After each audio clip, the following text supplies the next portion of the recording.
একটা দেশ কেন আর একটা দেশের স্বাধীনতার জন্য নিজের সৈন্য মরতে পাঠাবে? মানবতা নাকি নিজের স্বার্থ? ১৯৭১ সালে বাংলাদেশ স্বাধীন হল। আমরা জানি ৩০ লাখ শহীদ, অসংখ্য নির্যাতিত নারী আর বাঙালির রক্তে লেখা এক ইতিহাস। কিন্তু ইতিহাসের আরেকটা প্রশ্ন আজও ঘুরে বেড়ায়।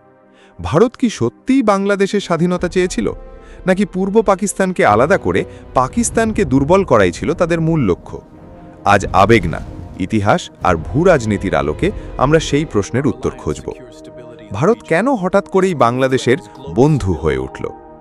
মূলত ১৯৪৭ সালে ভারত ভাগ হবার পর থেকেই পাকিস্তান ছিল ভারতের সবচেয়ে বড় নিরাপত্তা হুমকি।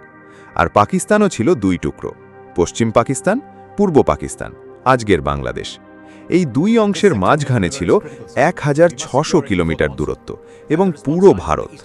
ভারতের মারণিক বিশ্লেষকরা তখন থেকেই বুঝেছিল, যদি পূর্ব পাকিস্তান আলাদা হয়ে যায় তাহলে পাকিস্তান চিরতরে দুর্বল হয়ে পড়বে। অর্থাৎ ১৯৭১ সালে ভারত শুধু মানবতার জন্য কাজ করেনি, তারা নিজেদের দীর্ঘমেয়াদী নিরাপত্তা কৌশলও বাস্তবায়ন করেছে। আসল কথায় আসি, এটি ছিল মূলত পাকিস্তানের ভুল আর ভারতের সুবর্ণ সুযোগ। ১৯৭০ সালের নির্বাচনে শেখ মুজিবুর রহমান সংখ্যাগরিষ্ঠতা পেলেও ক্ষমতা হস্তান্তর হয়নি। এরপর ২৫শে মার্চের গণহত্যা পুরো পরিস্থিতি বদলে দেয়। লাখ লাখ মানুষ সীমান্ত পেরিয়ে ভারতে আশ্রয় নেয়। ভারতের সামনে তখন তিনটে বড় বাস্তবতা দাঁড়ায়। ১. শরণার্থী সংকট। প্রায় ১ কোটির কাছাকাছি শরণার্থী ভারতে ঢুকে পড়ে। এটা ভারতের অর্থনীতি ও নিরাপত্তার উপর বিশাল চাপ সৃষ্টি করে। ২. পাকিস্তানকে দুর্বল করার সুযোগ। ভারত বুঝে যায় এটাই সেই মুহূর্ত যখন পাকিস্তানকে দুই টুকরো করা সম্ভব। ৩. আন্তর্জাতিক অবস্থান।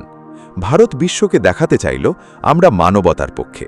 কিন্তু এখানেই প্রশ্ন, যদি শুধু মানবতার কারণেই ভারত যুদ্ধে যেত, তাহলে পৃথিবীর অন্য অনেক গণহত্যায় তারা কেন একইভাবে জড়ায়নি? কারণ আন্তর্জাতিক রাজনীতিতে স্থায়ী বন্ধু বলে কিছু নেই, স্থায়ী হয় শুধু স্বার্থ। এখন মূল কথায় আসি, মুক্তিযুদ্ধে ভারতের ভূমিকা নাকি সহযোগিতা, নাকি নিজের স্বার্থের কৌশল? এটা অস্বীকার করার উপায় নেই। ভারত মুক্তিযোদ্ধাদের প্রশিক্ষণ দিয়েছে, অস্ত্র দিয়েছে, শিবির দিয়েছে এবং ডিসেম্বরের যুদ্ধে সরাসরি অংশ নিয়েছে। কিন্তু এখানেও ভারতের হিসেব ছিল নিখুঁত। কারণ ভারত জানত, যদি মুক্তিযুদ্ধ দীর্ঘ হয় তাহলে আন্তর্জাতিক চাপ বাড়বে, আর যদি দ্রুত যুদ্ধ শেষ করা যায় তাহলে নতুন রাষ্ট্র ভারতের প্রভাব বলয়ের মধ্যে থাকবে। এখানে একটা গুরুত্বপূর্ণ বিষয়, বাংলাদেশ স্বাধীন হয়েছে মূলত বাঙালির আত্মত্যাগে। ভারত সেই যুদ্ধে একটি শক্তিশালী মিত্র ছিল, কিন্তু স্বাধীনতার একমাত্র দাতা নয়। আসলে এটা ছিল সোভিয়েত ইউনিয়ন, আমেরিকা আর ভারতের চাল।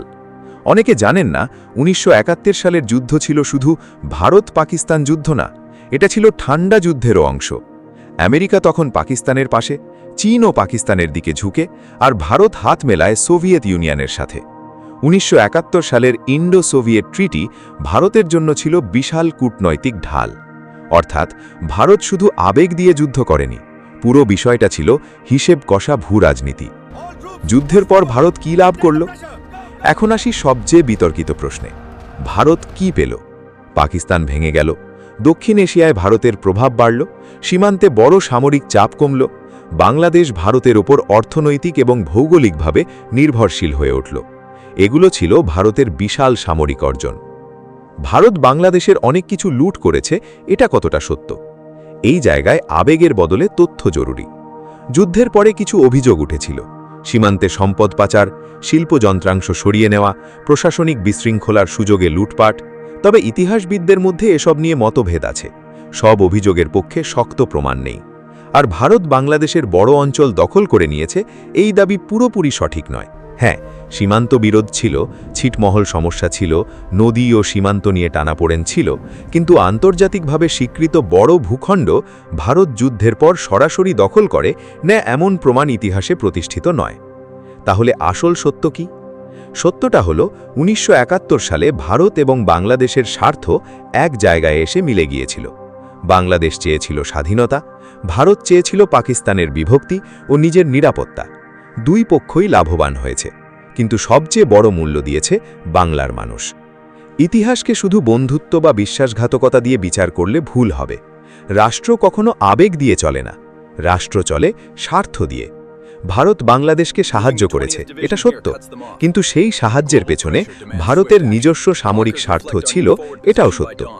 সবচেয়ে বড় সত্য হল বাংলাদেশ কারোর দান না, বাংলাদেশ অর্জিত হয়েছে বাঙালির রক্ত, সংগ্রাম আর আত্মত্যাগে। এখন আপনার মতামত দিন, ভারত কি সত্যিই মানবতার জন্য বাংলাদেশের পাশে দাঁড়িয়েছিল, নাকি পাকিস্তানকে দুর্বল করাই ছিল আসল উদ্দেশ্য? কমেন্টে আপনার বিশ্লেষণ লিখুন।